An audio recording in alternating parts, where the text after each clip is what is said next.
Welcome to the Concast. I'm former dishwasher, failed musician, and absurdist writer John Conrath. On today's show, I talk to writer and poet Timothy Gager. He's the author of 13 books of poetry and fiction, including his latest book of poetry, Chief Jay Strongbow is Real. He's also the host of the Dyer Literary Series in Cambridge, Massachusetts. So anyway, I'm talking today with Timothy Gager, who's author, poet, host of the Dyer Reader Series. And how's it going out there in Boston today? Oh, it's nice and sunny and calm. Looks like a good day. So I wanted to, we've known each other for a while, whatever, a dozen years. And I've kept up with your stuff over the years. And you've written a lot of poetry. I've also liked a lot of your novels. I think we met around the time your book 26 Pack came out, and Short Street was another one. That's a long time ago. Wow. Yeah, the turn of the century or so. But I wanted to talk a little bit about just kind of your background or where you came from. Were you always a Boston person? No, I grew up on Long Island by Port Jefferson in a town called St. James, a village called Nissaquag, and then I went to college. My parents moved to Massachusetts, and so I started to come back on my breaks to Massachusetts, and after 2 years after college, I moved here. Yeah, and when did you start writing? Was it in college or earlier than that?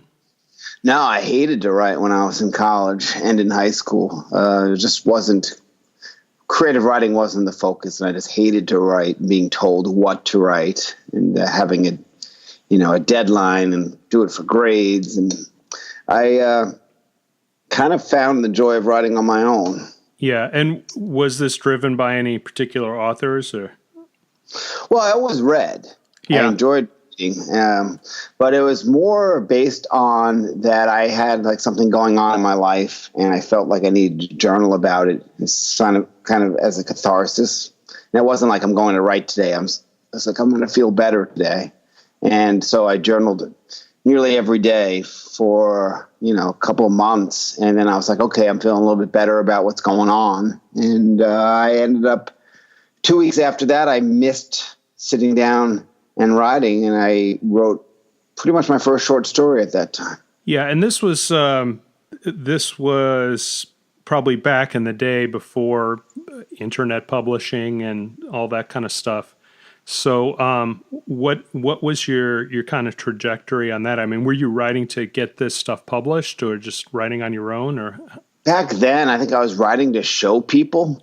Yeah, it's totally like ego-driven writing back then. Be like, I'm going to show people, I'm going to tell them a story, I'm going to, see what they think about it. And you also, you write a lot of poetry, but was poetry a thought back then, or did you? How did you slip into that? I slipped into poetry when my kids were born, especially my daughter, because I sort of like to start and end. At least a draft of a story on the same day. And when the kids were young, it just was really, really difficult to find, 3 hours to sit down. It was, a 15 minutes here, 20 minutes there, before bed when you're exhausted, when you wake up. And so I found that poetry kind of fit that. I could write something quickly and get back to it. At least I'd have a draft to work on and open it up anytime and be able to work 15 minutes on it. That didn't work on longer forms. Yeah, it's kind of hard to just sit down and belt out a 6,000 word story and, keep it all in your head and all that, unless you've got hours and hours a day to work on that. And when I did go back to writing stories, they were in the form of flash fiction, because again, that was less words, less time. Yeah, and that's something I was kind of interested in talking to you about. I mean, the one flash fiction thing that I gravitate towards, this is a little later, was the Treating a Sick Animal book that you did, which was, about 7 or 8 years ago, something like that. Yeah, that's about right. And that was really the time that I started getting into flash fiction. because it's always existed, but it seems like it became really popular about 10 years ago, and people, it became like a forum that there were places publishing it and, people doing it. And I know you've written some Flash for Paragraph Line, and we've put some of that stuff up there. But how did you really get into Flash? I mean, was this just something you were doing and then you found out about the market for it, or the other way around, or how did that work? It's always the other way around. I generally don't even look at markets until I have something full to present. So I will never really write to a particular market. But how it came about was I was on this online writing forum. And this is I don't know if online writing forums even exist today that are worth anything. But, I've been on like Zoetrope, and then I was on this forum called Scrawl. And, we had some really, really talented folks, and many of them have gone on to be published in books and larger type of publishing companies. And we would kind of show up at the site every Wednesday and Saturday night, and it was called Flash and Chat. And you got a prompt, you had to write for an hour to start or even finish something. And then everyone that wrote would give you feedback. And so there was a lot of Flash coming out of that forum, and a lot of really, really good things. And I kind of learned nearly everything from that group.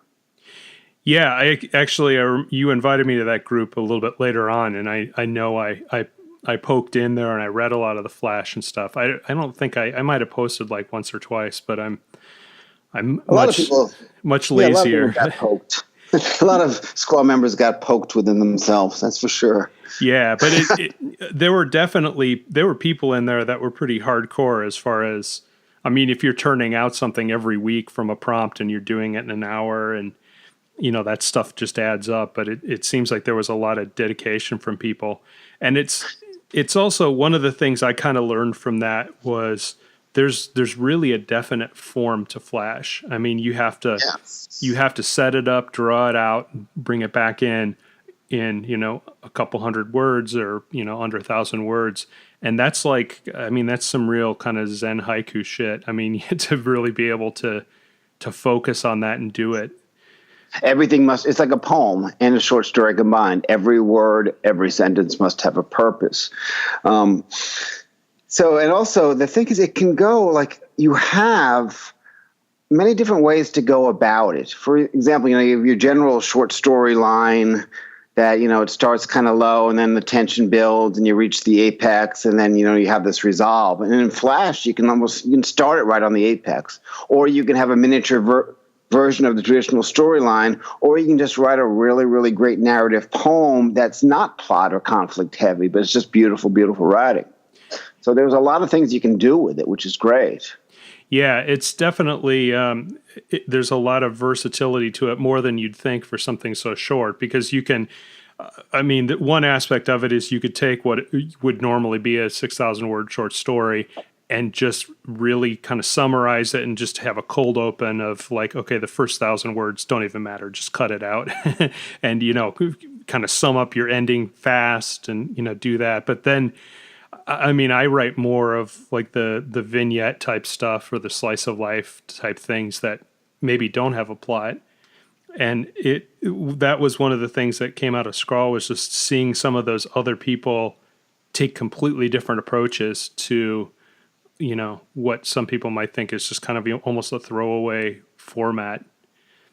But on the flip side, as I go through fiction submissions to Wilderness, I think because a lot of people sort of broke in that Flash type of writing, or that Flash type of writing really gained popularity, people have a difficult time coming up with really solid endings to traditional length work. Yeah. Yeah, endings are tough, and it's there. That's another thing too, that there's different approaches to it. But we were talking a little before the show about lit journals, and you submitted originally to my journal, Aaron the Paragraph Line, and it's just kind of a big trend of how hard it is to keep a journal running over the years and everything, especially online. And we learned this now through experience. We always thought it's kind of like, musical CDs will last forever. Not work online. People will read it. It'll always be there. Well, I mean, again, not really. Yeah, it's kind of interesting how, or it's kind of amazing how some of these online things just last like a year, or sometimes even shorter. I mean, I've published on a lot of them that, I'm lucky I make the backups and keep it because the site goes up and then it goes down and that's it.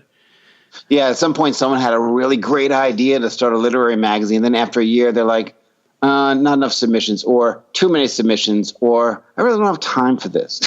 Yeah. And then it goes away. Yeah. But as quickly as they can start, I mean, you can have a thought and then have basically a web page within a day. And at the same time, you can just hit the delete button and it's all gone.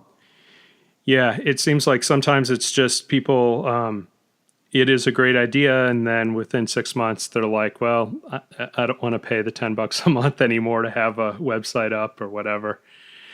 But yeah. I wish the rest of life worked that way. Like, oh, gee, I've got a great idea to, date a supermodel. And I did it for a day. And then, oh, well, we'll just delete on to the next time. Yeah. I guess that's kind of what Tinder is. Yeah, true. Yeah, and the other thing too, I mean, from the opposite side of it is it's a lot of work to go through submissions, and there's a lot more kind of chaff than wheat when you kind of just open up submissions.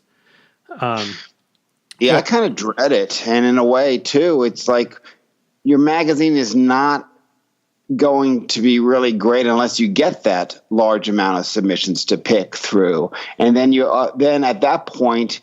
It might have been your idea to start this nifty little magazine, but what ends up happening is you become reliant on other people and other readers, and you have to now have a staff, and that's tough for someone who might have considered that. I think it's a lot easier when you go into it with a bunch of people that say, "Let's do this." Yeah, and there's always the, if you got a job and you got kids and, and you're trying to write on top of all of this, you got your own stuff to do. It's always hard to balance that stuff out. I mean, that's something that with Paragraph Line, we've had, we've kept the site going and we do books all the time, but, we go through spurts where it's like, okay, we're going to do this every week. We're going to publish something and we're going to go through all these submissions, and then 6 months later or 3 months later, it's like, okay, maybe baseball season started. I can't do this anymore or whatever. I mean, life gets in the way, mental health gets in the way, financial stuff gets in the way. There's so many things that can potentially get in the way. There's a lot of outs, as they say. Yeah. And one thing that's interesting to me is how, I'm just looking at your webpage and you've probably got 300-400 different publications out there over the last couple decades. Yes. And I think you were probably one of the first people that I knew that like you really churn out, like I guess did you sit on Duotrope and look for markets after you get stuff? And yeah, I did. And I did. Duotrope really was. I don't even go there now. In fact, I don't even know where to submit. I submit now when people say, "Hey, Tim, you got anything for me?" I've always liked your work, and so then I'll submit to them. But even the turnover now, I don't know who's the in crowd, where's the in place to submit. I've got absolutely no idea. Yeah, it's tough, and I think Duotrope. I forget how many years ago, but they used to be a free service. I think there might have been ads on the site or something like that, but they decided to go to the subscription model a couple of years ago, which it's still cheap. I think it's like $10 or $20 a year or something like that.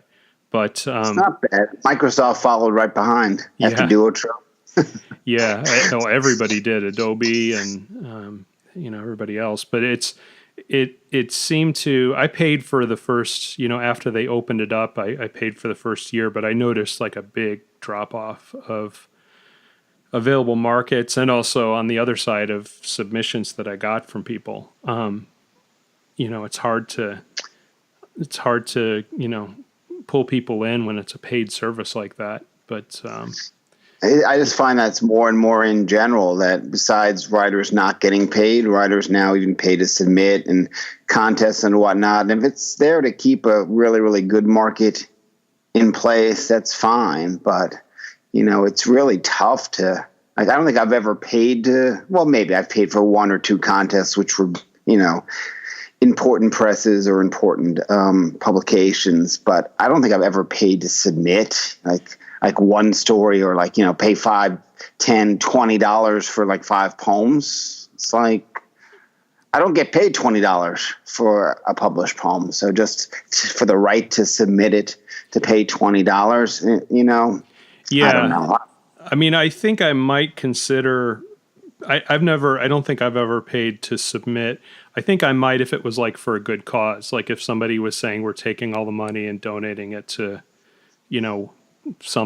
somebody's censorship trial or some, natural disaster or something like that. Yeah. I think I'd go for that. I'd probably chip in $20 for that. But, yeah, it's tough. And I think, we have so many more markets now in a sense because the internet has opened it up.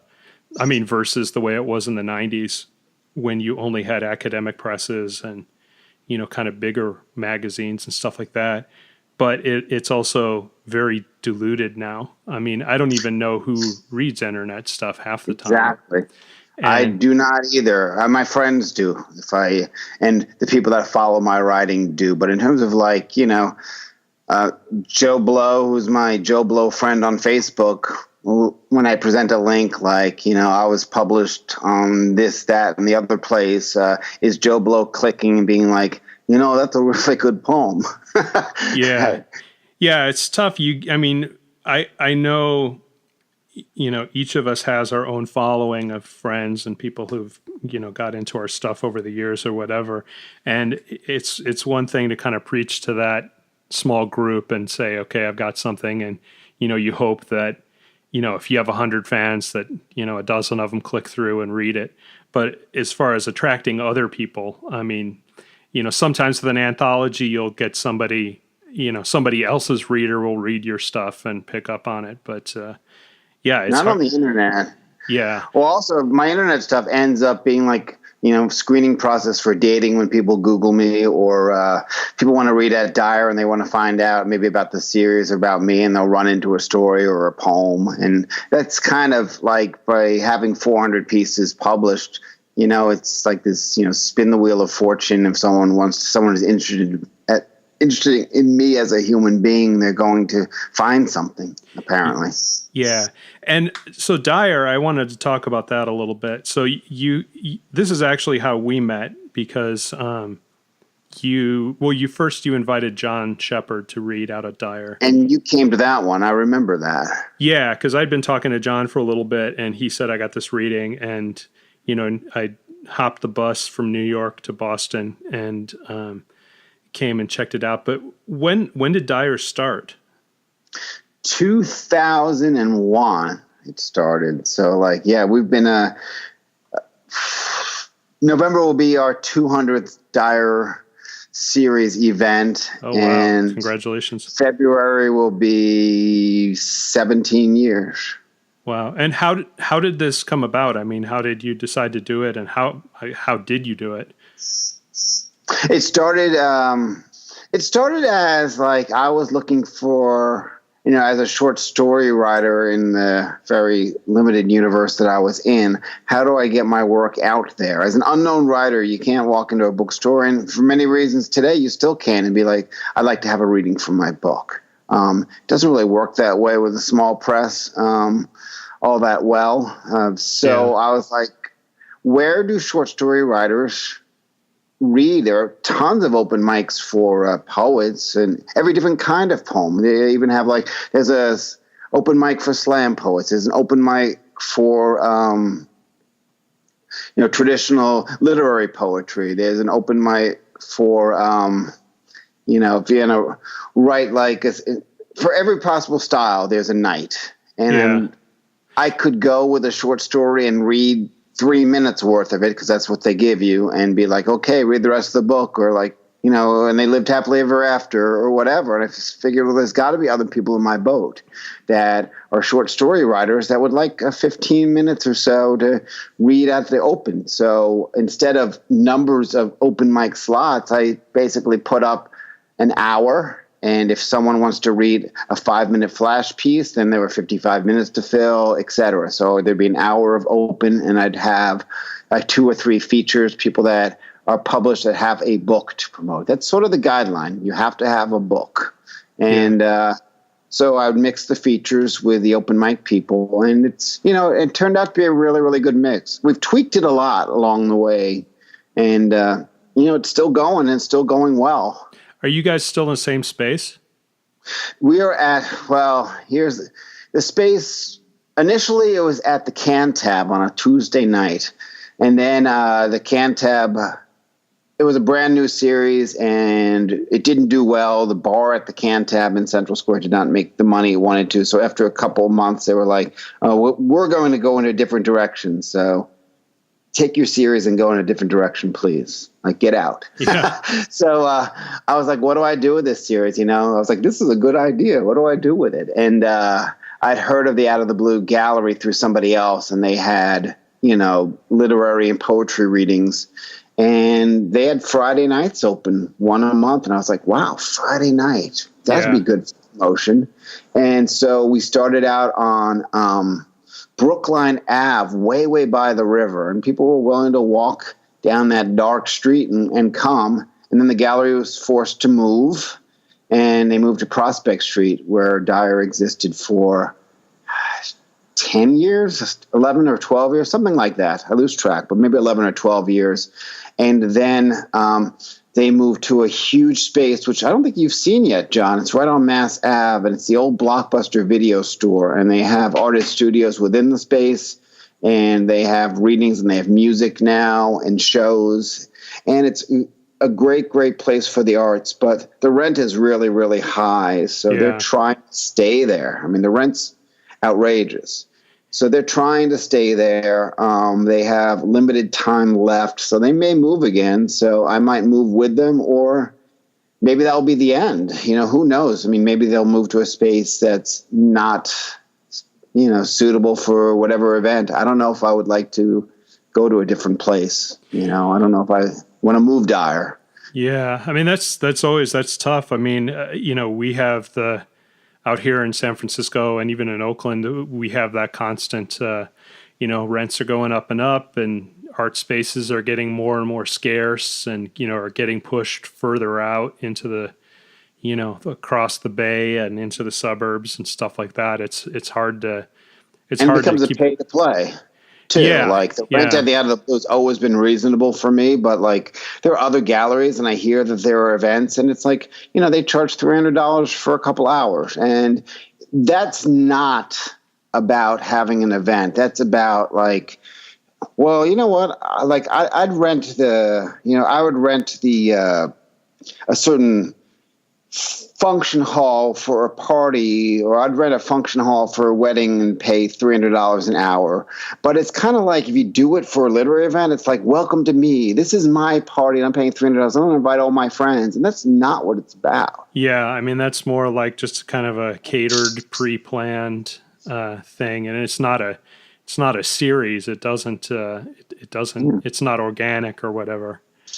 And if I were to track it on my own and be like, hey, I can, ask this coffee shop to host, be there for Dyer, or even like a bar on a Saturday afternoon to be there for Dyer, then I'm sort of at their mercy. And they say, well, you know what? And then I'm sure the notice isn't like, you've got 3 to 6 months to find a new location. I don't know if I always want to be on the verge of scrambling around. My life's finally calmed down, and, scrambling to keep a series going. It's, 17 years is a good run. So if it stops on November 30th, that's great.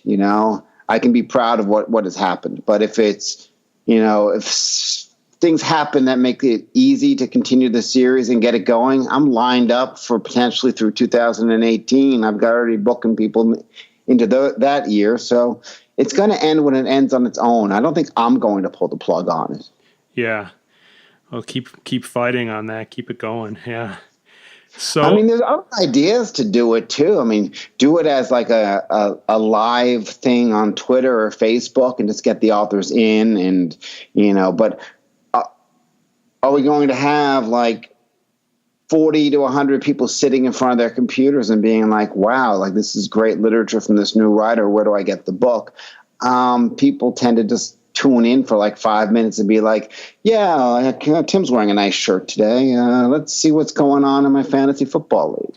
Yeah, I mean, there's definitely a case for, I mean, there's all this new technology where you could do it, even as a podcast like we're doing here, or doing it as like a Google Hangout or one of those Facebook Live things or something like that. And, yeah, maybe you reach people there that that are not in Boston or might not come out on a Friday night or something. But then you kind of slip into, it's the same as these online journals of, who goes to them, who clicks on them, except your closest friends.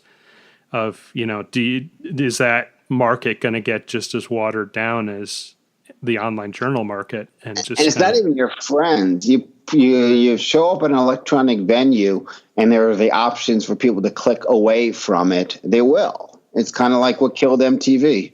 Yeah. You can't sell commercials when people, don't like a certain video and they click to another channel. You're not measuring viewership and you're not measuring commercials. You give people the option to leave. They'll leave. They might come back, but I don't necessarily think that works for like any like literary thing, unless you're a well-known writer or a well-known interviewer, or like, you're competing with like the Norm Macdonalds of the world who are, on their way out, and they have like a, Roku TV channel where they interview their friends, and it's actually really, really sad. Yeah, I mean, I like Norm, but yeah, it's. Yeah, I saw him interviewing Sarah Silverman on TV. I don't know how many viewers he's getting, but he was coked to the max, and I can just see. I've been around enough people that have like fiended on cocaine to know the jaws swinging and the sunglasses are on, and his voice is a certain thin way, and his lips are like moving around between questions, and it's like it's just sad. And maybe if he had some help from that stuff, he'd be on a regular network. You don't know. That's his downfall, but that's where he is right now. Yeah, I mean, it's also the fact that the regular networks are dying, and there's just not the spots unless you're the top of the top, unless you're Jimmy Fallon or something like that. It's as TV died. Well, what was supposed to bring the world together has turned around, like the internet and service has turned around. It's killed music. It's killed television. As a consumer, you have more options, so that's kind of good. But as an artist, not good. Yeah, and that's something I think we wanted to talk about a little bit too, because with the music stuff, music seems to be about 5 or 10 years ahead of publishing, in that music had the whole Napster thing, and the music industry basically got killed, a dozen years ago or so, and obviously there's still musicians out there. There's still people that want to record stuff or put it out there, but it's completely changed the landscape of, how do you're not going to get a fat record contract anymore and, be given millions of dollars to go in a studio in the Bahamas and, record for a year. And even if you're an indie artist, you're not going to get that $90,000 or whatever you start with. And I totally agree. And what you see out there that is making money is the same old thing that was making money when music hadn't, quote unquote, died. Like new musicians and new bands can't jump into these large concert halls and sell their T-shirts and sell their stuff because no one knows who they are yet, but they're getting a lot of clicks on YouTube.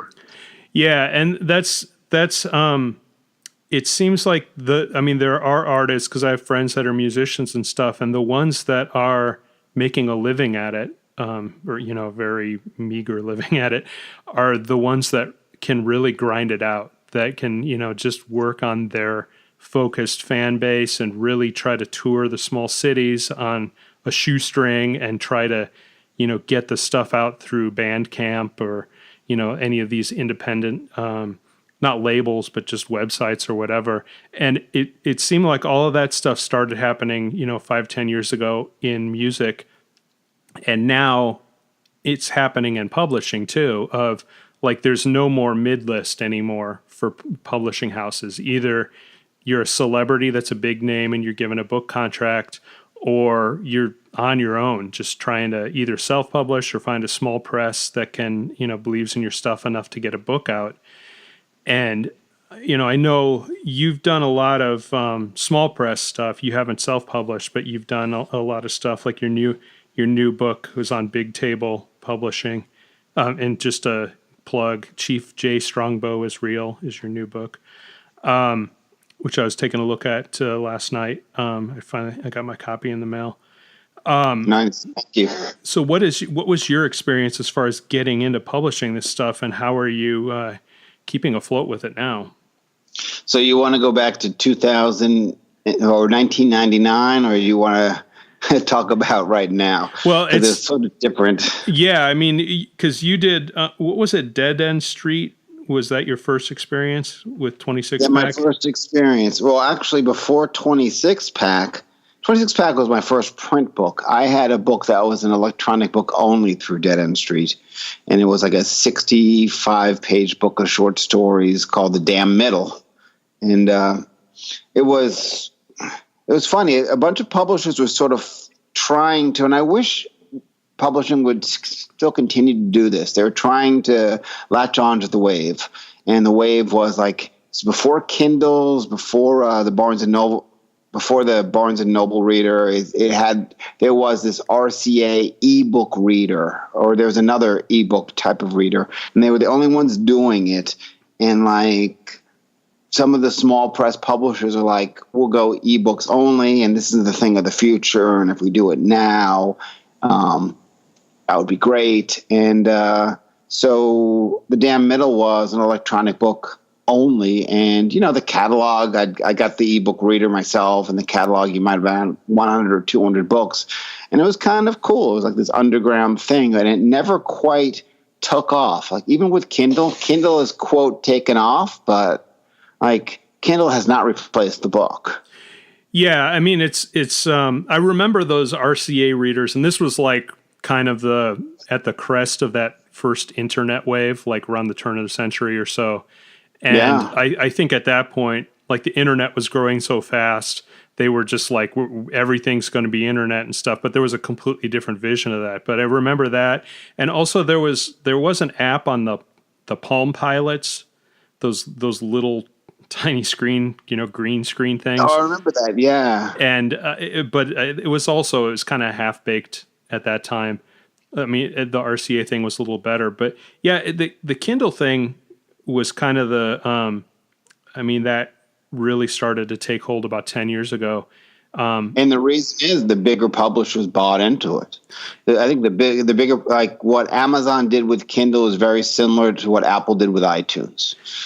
So they developed a format and a pricing setting and a profit sharing type of thing with the big publishers that were willing to accept it. And suddenly I remember having like debates about electronic books. Are they legitimate? And like, you're only electronic. And back then the big companies, the big publishing houses saw it as a threat, and they would try to block, like, our books are only going to be in print, and like, these lesser books are going to be electronic. And then I think it took people like Stephen King to do an electronic only book and things like that to help promote what was going on in that faction. So the big publishers ended up taking notice, and they're like, well, if we can't beat them, we'll join them and we'll do it better, and we'll price our I still think electronic books are priced way too high. Yeah, it's one of the other things too, I think that really made this kind of groundswell was the electronic book industry was like, or the catalog was like really like page turners. It was like the detective novels and romances and, like that kind of stuff drove it, where people that, because like if you talk to people that read, romance novels or erotica or whatever, like they plow through a lot of books, and it used to be the cheap paperbacks that you'd buy at the grocery store or whatever, the Harlequin novels or whatever. But for electronic books, that was very conducive because you could just buy them right on the device, get them right away, read them, forget about it. And that's not necessarily conducive to, flash or literary fiction or anything like that. And it blew up the market for that. I mean, I think about like the Shades of Grey books and stuff like that, and Twilight. It seemed like people that, were just really into turning pages and clicking through it, gravitated to that. But then the question is, is the rest of the market going to follow? And, it's kind of the porn of literature. Yeah, which of course porn drives everything, but it's probably the reason the internet exists. But other than military stuff. But it's and I remember those arguments too about people that are like, well, I'm not going to self-publish, or electronic books aren't real, or and I think some of that was like a prestige thing of, if you go through a big publisher, it's like you're kind of being validated of saying, okay, you've crossed a certain bar, or you've gone through the gatekeeper. And it's funny, education levels, they do that same gatekeeping. Like, you're not legitimized until you have a certain degree in literature, which, may or may not be the case. But if you go through an MFA program and they're saying only submit to these places, because these are the lesser places, we need to validate the price that you paid for tuition, basically. And that's really very strange to me. Yeah. Did you see that article? Your pals with Rusty Barnes. Oh yeah. Yeah. He I forget if he posted it or if somebody posted it on his wall, but there was a big LitHub article that got a lot of traction last week about how the literary class system is impoverishing literature. I don't know if you read this or not, but it's and I'll throw a link on the show notes if anybody wants to look at it. But it's actually a couple-year-old article, but it was making the rounds last week again, and it talked about how it's like you almost have to get the MFA to reach into certain markets. Exactly. And the MFA programs encourage you will only publish in the university press or you'll be ostracized. And there's another friend of mine, she went through an MFA program, and she was a waitress and she got her MFA in literature, and she's still a waitress, and she's looked down upon by other writers, which is ridiculous. You know what? You don't want the person to be a waitress. Maybe you should pay them. Maybe maybe you should stop accepting people's money on a field that pretty much is not very lucrative.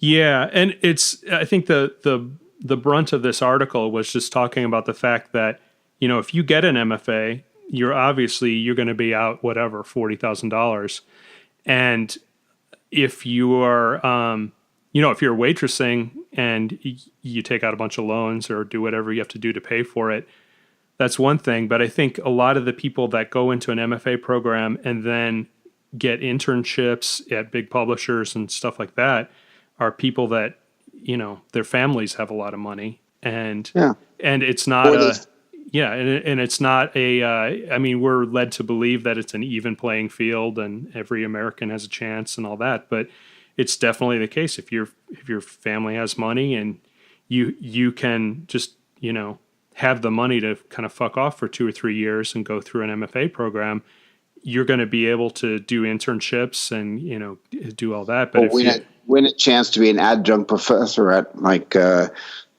10 cents an hour. Yeah. Or the big thing, when I was in New York, was there's all these publishing houses and also the internships for, the New Yorker, Vogue, or any kind of magazine, or the places that did TV there, like, I don't know, Nickelodeon or The Daily Show or something like that. Those internships, they're great. They're a big gold star on your resume, but you're making at most maybe $1,000 a month. And, Boston rents $1,000 a month is unlivable. You have to. And I don't want to just generalize about literature too.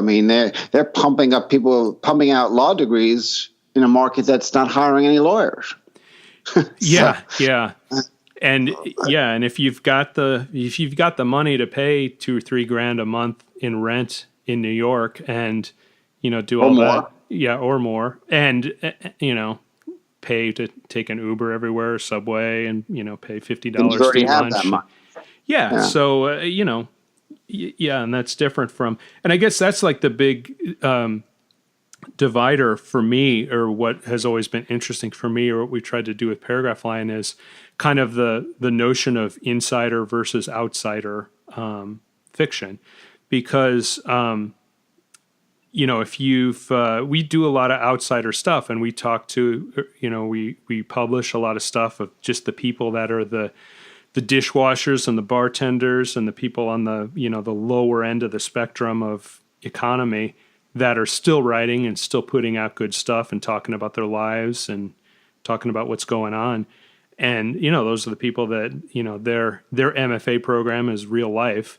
And, that's, and I know, a lot of your stuff kind of fell into this mold of, kind of, you're not an outsider, but, you're not part of the kind of the academic industrial complex.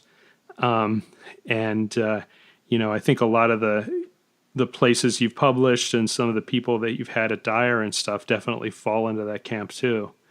Well, the other thing too is I don't want to just be this bashing factory. Going to an MFA program will make you a better writer. It will make a good writer very good, and it'll make a bad writer good, and it'll make a great writer extremely, extremely good, because MFAs do have people that have been there. They've published at great places. They will be like your mentors. And that's kind of an amazing thing. But if you go to an MFA program thinking that you're going to get like a university job as a professor, or you going to like jump on the bestseller list, it's probably not what it's cracked out to be. But if you just want to go in there, pay your money to become a better writer, there's absolutely nothing wrong with that. Yeah, if you want to spend the time, working with peers and stuff, but it's the same. You mentioned law. I work in the computer science field, and we have the same thing going on. There's people that just see it as a, there is a gold rush with software development, and there's people that want to go to these kind of shake and bake schools of, I just want to make money, and I want to be, or I want to, with writing, I want to be famous, or I want to get a big book deal or whatever. And that never works out. If you're there for doing it for the art, that's one thing. If you're there to get a big paycheck, that's not always good. And you still have to pay your dues, even with your MFA. Like, there are people also that I know pretty well. They've been not doing well with their degrees for 3 or 4 years, but they're still out there writing, and you suddenly see they have articles and essays in the Washington Post and the New York Times, and it's just from paying your dues. Yeah. Yeah. And you've still got the grind. You've got to get out there and get the stuff out there and do all that. So it's still work. Yeah. And then just like we were talking about with the journals, you get married, you have kids, you have a life, you get a different job because writing jobs doesn't support that lifestyle. You do other things, you get depressed, and then suddenly you're thinking, well, I'll get back to writing at some point. Yeah, it's tough. It's and writing is definitely I took a little bit of time in I wrote this book, Rumored to Exist, and around the time we met, I published it by myself. And after that, I kind of got a little bit soft, just because of whatever mental stuff and trying to pay my bills in New York and everything else. And getting back on that horse is, when you lose momentum, you really lose momentum with writing. It's just like relapsing. You relapse, got to get sober again. It's so similar to be like, okay, let's get into this routine of doing the good writing thing and doing it daily and like working on that. And it's so easy just to drop off. You got to go through all the bad stuff. You got to rewrite the bad in order to get good again. Yeah. People don't understand that. Like, I'm working with a guy on a screenplay for one of my books, and we're working it together. And at one point he was like, why don't you just do it? Because and the answer is, I don't want to write a bad screenplay, because I'm going to have to write the bad ones first before I can write a good one. And I don't have time to suddenly jump into the screenplay world and write some bad screenplays so that way eventually I can write a good one. Yeah, it's the whole Malcolm Gladwell. I don't remember how many hours it's supposed to be before you become proficient in something. Million hours or thousand. I don't even remember what the math is there, but yeah, Not that many hours left anymore. yeah, that's the thing too, is because I've got friends that are screenwriters, and sometimes I've thought, well, maybe I could get into that too, but or write a screenplay of one of my books or something. But yeah, that's another whole world, and not only the writing, but then you enter in the whole competition of. And screenwriting is tough. I mean, there are screenwriters that make money, but there's only 90 films that come out a year, and there's I don't know how many thousands of screenplays that get registered with the Writers Guild. But the amazing thing is, and this is almost opposite of like the music and the literary world, because of like Netflix, that's opened up all of these doors. It's currently paid doors that they can sit and they can offer, Adam Sandler, who used to maybe make one film a year and that's all they were going to fund. Now he's got unlimited deal like at Netflix that he can make X amount of money and he just pump the stuff out, all the things they want to experiment with. And, very like Amazon Prime and Netflix and like all these little minor stations now are offering some pretty good deals for people. And that's kind of where people are watching. Yeah, it's, I think the Netflix CEO a little while ago said, because HBO has thrown a lot of money into original programming, probably starting with like The Sopranos and moving forward. I mean, the whole golden era of TV, they've put a lot of money into doing really good TV. And the argument was kind of like, well, when is HBO going to get to the point of Netflix as far as accessibility and being on your phone and all that? And they have that now. But I think Netflix has said, well, our job is we want to become HBO. Like we want to put money into these shows. We want to find stuff that's, kind of on the verge of being great that isn't being looked at by Hollywood. And the other big thing I've heard about Netflix is like, I mean, they're a gatekeeper, but they are very hands off with their talent of what they're doing. And that's obvious, which is great. It's great for the artist. Yeah, because the Hollywood system is so top heavy with management and kind of suits, quote unquote. And anytime you do anything with a studio, you're going to get notes from people that know nothing about TV or about movies. Just these kind of middle executives that it's their jobs to shit on stuff. And with Netflix is like and Amazon Prime and others, it's like that's kind of gone. So they've done shows that probably wouldn't have been done in the Hollywood studio system, and they're getting that out there. But and it's self-production as well. And the artist has the money now right up front. I don't know if you've gone to like the regular movie theater recently or even on Netflix. The role of production companies before the movie starts is like 3 to 10 these days. And that's where the investors come in. But like it never was like that before. Yeah. And you notice that when you go to a movie now, and a Hollywood movie in the theater, and like the beginning credits where they show the production company logo and flying logo or whatever. And now you go to a movie and there's like 10 of them because it's like so many companies are getting involved with it. And there's some exceptions, like the new Steven Soderbergh movie. He like leveraged it, that he put in money and he sold off the rights overseas beforehand so he could get so he could not have as many producers involved and have more creative control over it. And that works for him, but he's famous and he's a millionaire. But and his movies are guaranteed to make a certain amount of money in most cases. Yeah, which is this was like, okay, we're going to make another Ocean's 11, but it's set at it's a NASCAR heist, it's funny. It was a funny movie and it was good popcorn movie, but yeah, I like that movie. Lucky Logan. Yeah, but that's like the exception to the rule. I mean, they put out so much shit these days with Hollywood, but then, yeah, what you're saying, and like Netflix and Amazon are like the big ones, but then there's all these smaller ones that are just popping up, and even like there's people that are kind of just out of film school or whatever that are doing all these other things of even just stuff on YouTube or Vimeo or kind of more like serialized, like almost podcast like stuff, but YouTube even, and the acting is very, very good. It's amazing. Like, I mean, I grew up in like a TV kid in the 70s and the 80s, and like the TV movies you'd see back there, the acting was pretty bad, or the scripts were pretty bad. And now you can go on YouTube and someone's self-made movie and it just, blows you away.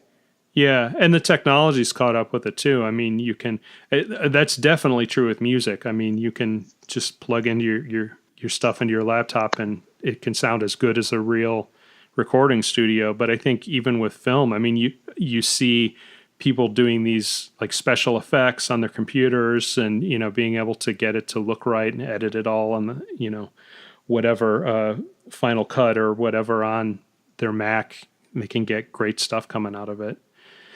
So, yeah, I mean, I think the film industry is a little ahead of publishing and the music industry. So I guess we'll see what happens with the publishing industry or what's going to come up next. And and physical art too. No one's like, oh, is the computer going to replace like oil painting? That question's never asked. Yeah, it's the physical painting world the art world is interesting because there's still I mean, it suffers from the same thing. There are gatekeepers and curators and people that go to art school that are noticed more than people that are outsiders. And there's still a lot of money in art. I mean, since it's a collectible thing, kind of the chosen few can make millions of dollars on a piece. And sometimes politically too, the chosen few are based on certain demographics. Yeah, I mean it's definitely the pendulum swings on that. Sometimes there's like the whole this is all a boys club or whatever, and then sometimes it swings that it's like you have to be really far out there or I don't know the politically correct way to describe it, but it seems to go back and forth. And yeah, I mean, as a intellectual viewer of this, it's the best way I can put it. If certain pendulums have swung a certain way that, the opportunities that used to be automatically out there for the privileged groups are now really difficult to get from those same groups because that's just the way it goes. It's, we've evened the playing field. Yeah. And one of the things we were talking about before we started, we were talking about the other day was just the way the pendulum is swung on this creative nonfiction stuff, which is really big right now.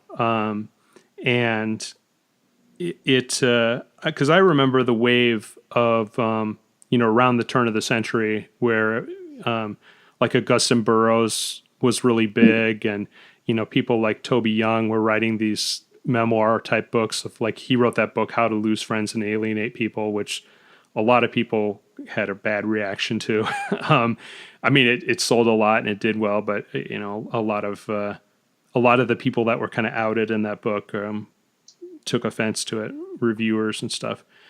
Yeah, no one likes to be outed. Yeah, and it's always interesting to me because I mean the big iceberg that hit the Titanic there was the whole James Fry controversy, where then people really started to say, okay, what part of creative nonfiction is fiction?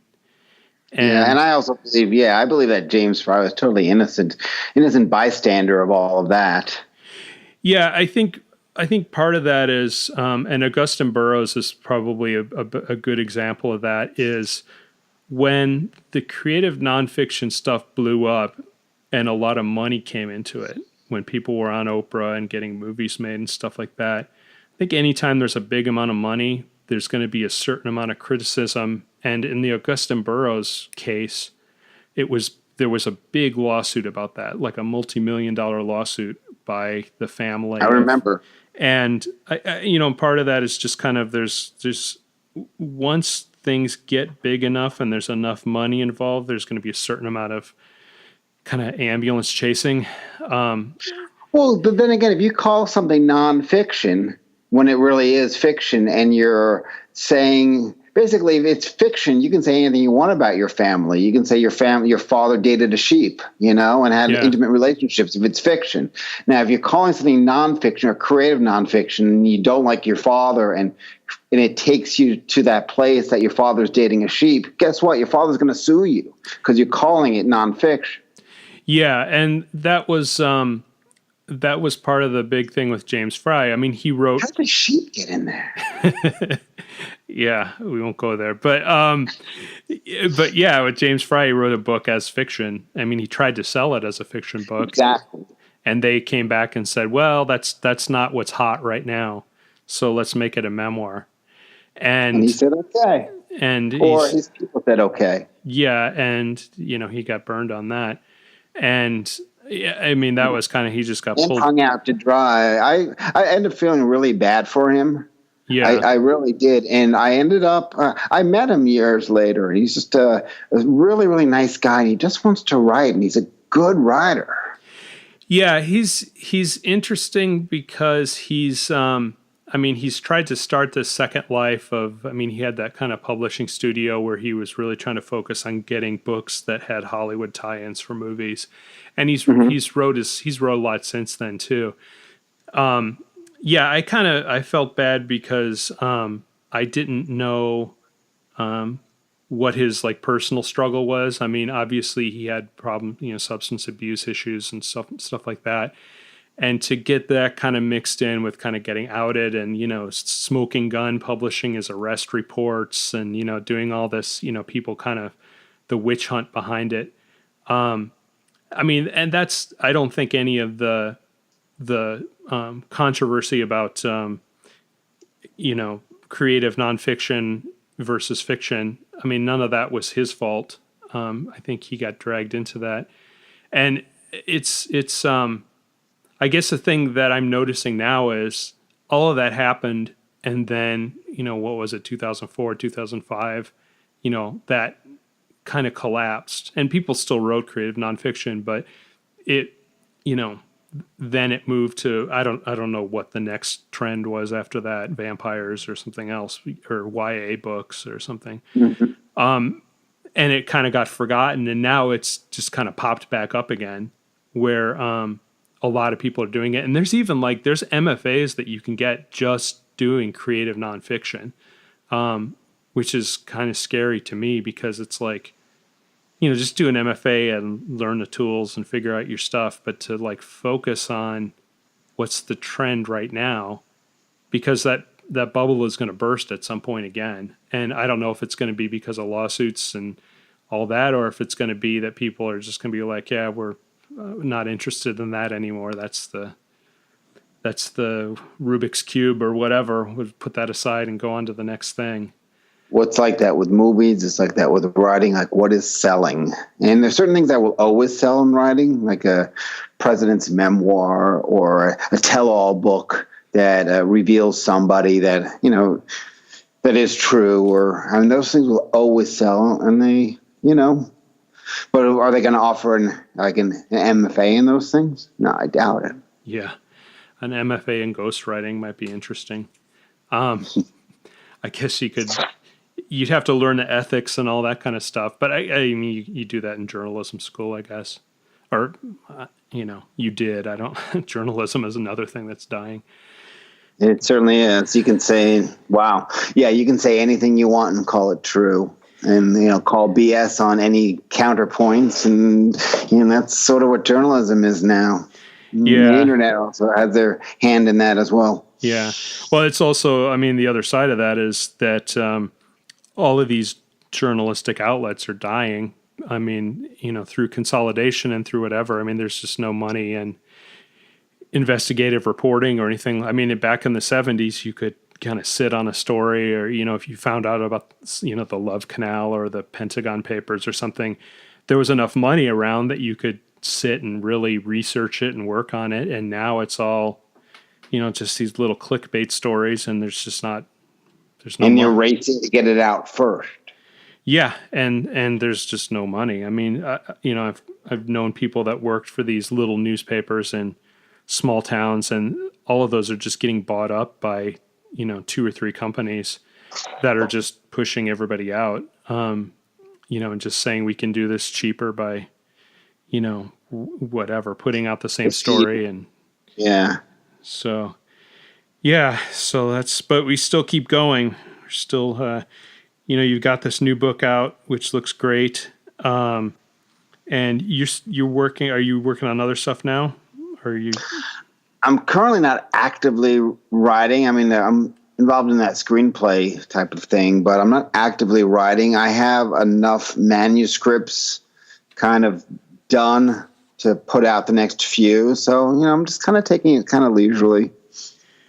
And Dyer's still going on, and that's good.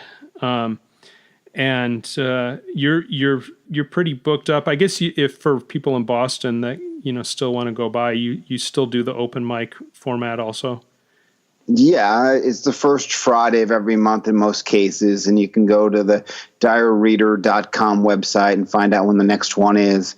So yeah, if you're trolling through town, also like if you've got a book tour, we do like independent authors for their book tours. We also, we get contacted by the HarperCollinses of the world, and they want to hook into it too, and it's great. It's great publicity. It's book sales, and you get a lot. You get a lot from it. Cool. Okay. Well, good luck with Dyer, and we'll be pulling for you on that. And the new book, Chief Jay Strongbow's Real. Book of poetry. I'm very proud of it. I think it's a good book. And, it sounds like BS, but I don't often say that about my own books. So check it out. Cool. Okay. Well, thanks a lot for talking. And thank you, John, very much. Okay. Thanks.